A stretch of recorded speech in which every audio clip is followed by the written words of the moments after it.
Because I know, somewhere deep down in my heart, les personnages de jeux vidéo peuvent-ils engendrer l'empathie? I still love you. Recollons les morceaux ensemble.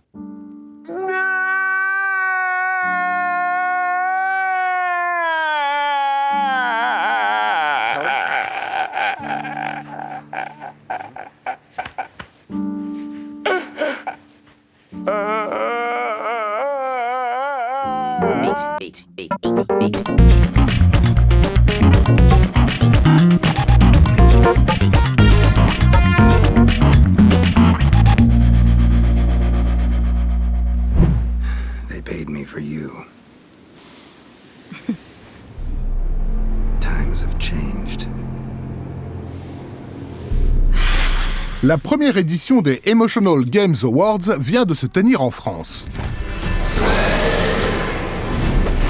Cette cérémonie récompense les jeux capables de nous procurer des émotions complexes, à une époque où The Witcher 3 et Undertale nous invitent à éprouver de l'empathie pour les monstres, les opprimés et les inconnus.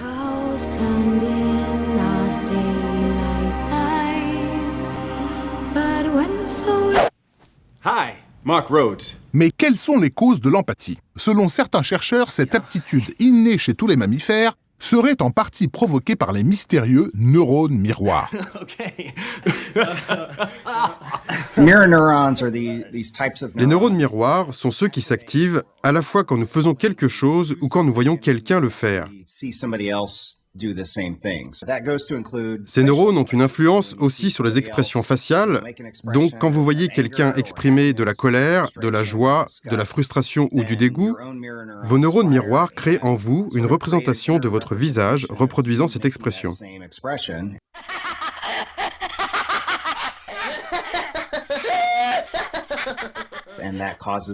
Du coup, comme nous imitons ce que nous voyons, à un certain degré, nous ressentons ces émotions. Et nous éprouvons de l'empathie.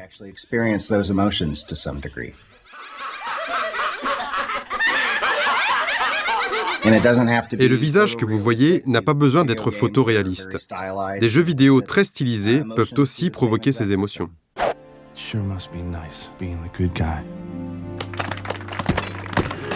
De fait, dès les années 90, des personnages frôlant l'abstraction ont suscité notre empathie immédiate.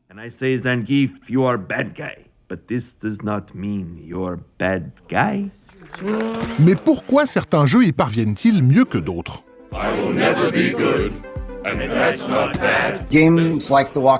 Des jeux comme The Walking Dead y arrivent bien parce qu'ils consacrent beaucoup d'efforts à la modélisation des expressions faciales et parce qu'ils font en sorte que la caméra montre les réactions des gens à ce que vous faites et à ce que vous dites.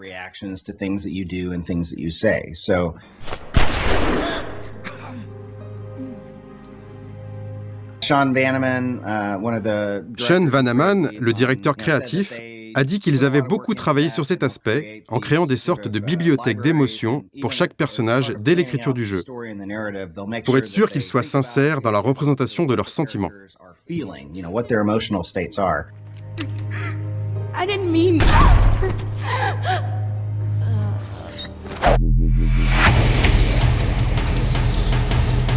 Pourtant, soigner le langage corporel d'un personnage ou en confier l'interprétation à un acteur de talent ne suffit pas à provoquer l'identification.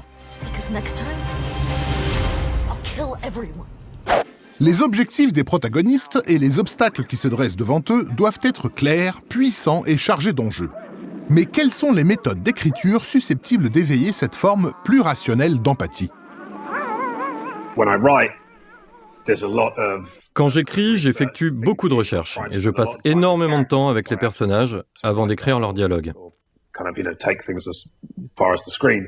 Cela confère de la profondeur et de la magie à leur identité.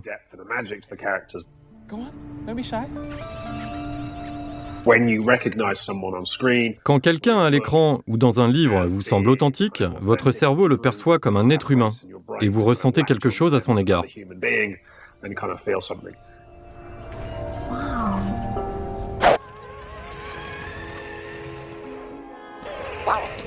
Du roman au cinéma, tous les médias narratifs s'appuient sur l'empathie émotionnelle ou intellectuelle en utilisant leurs propres ressources.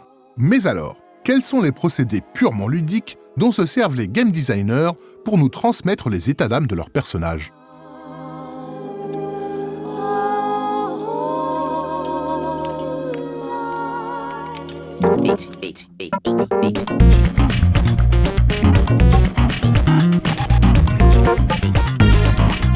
I know nothing about flying, but there's one thing I do know. You're the only one on this plane who can possibly fly it.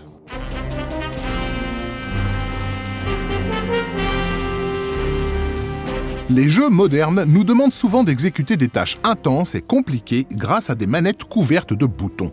Cette accumulation de défis explique-t-elle pourquoi l'empathie n'opère pas dans la plupart des jeux vidéo ?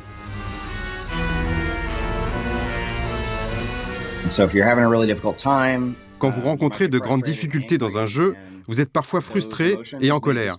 Et cela peut remplacer toutes les émotions liées à l'empathie. Les épreuves compliquées demandent beaucoup de ressources mentales. Donc, vous devez vous concentrer et consacrer toute votre volonté et vos aptitudes à cette tâche.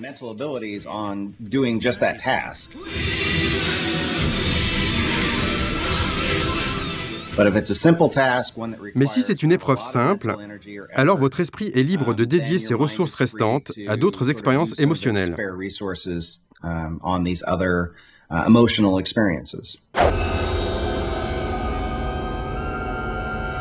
Mais alors, comment fonder un jeu entier sur un sentiment d'empathie ? Avec Her Story, Sam Barlow offre une réponse. Pour trouver le coupable d'un meurtre, nous cherchons des extraits d'interrogatoire en tapant des mots-clés. Le principe, très simple, n'exige aucune dextérité et fait uniquement appel à nos facultés d'écoute et de déduction. C'est dans notre imagination que se déroule l'essentiel de l'action.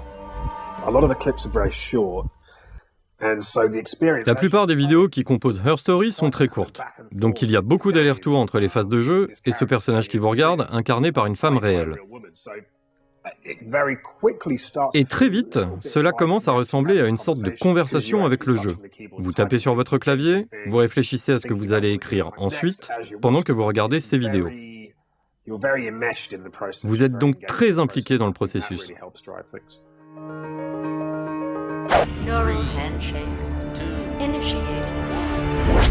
Certains jeux renforcent donc notre relation aux personnages en nous encourageant à pénétrer dans leur esprit, à reconstituer leur passé et leur motivation, et à agir en fonction de l'opinion que nous avons d'eux. Mais les mécanismes de jeux vidéo ne peuvent-ils pas nous placer dans la peau d'autrui d'une façon plus directe et sensorielle ? Il y a un passage dans Prince of Persia, Les Sables du Temps, qui se situe juste avant la première fois où vous faites l'amour avec l'héroïne. Vous êtes coincé dans un labyrinthe vraiment pénible, et en tant que joueur, vous êtes frustré de ne pas atteindre votre objectif. Cela reflète la frustration sexuelle du héros. Et à la fois chez le joueur et chez le personnage, cela produit une montée en puissance de la tension, qui est ensuite libérée dans la scène suivante, où vous pouvez enfin coucher avec la princesse.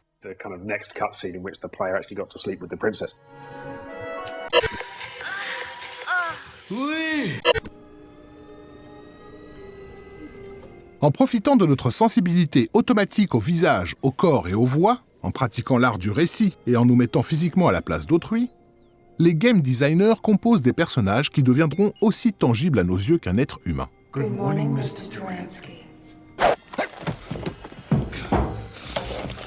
De nombreux jeux nous incitent à nous reconnaître en autrui, à collaborer avec lui et à décoder ses réactions pour mieux le comprendre et l'aider. Ils font ainsi écho à notre condition d'animaux sociaux, car sans l'empathie et sans la coopération qu'elle autorise, nous ne pouvons survivre ni dans la nature, ni dans les mondes et les arènes numériques.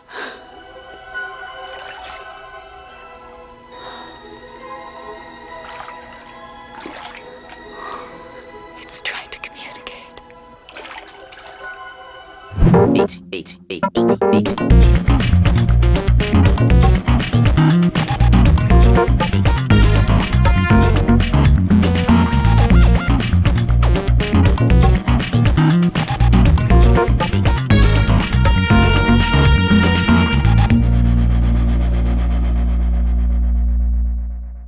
Let's say I'm walking along and what? I stubbed my toe.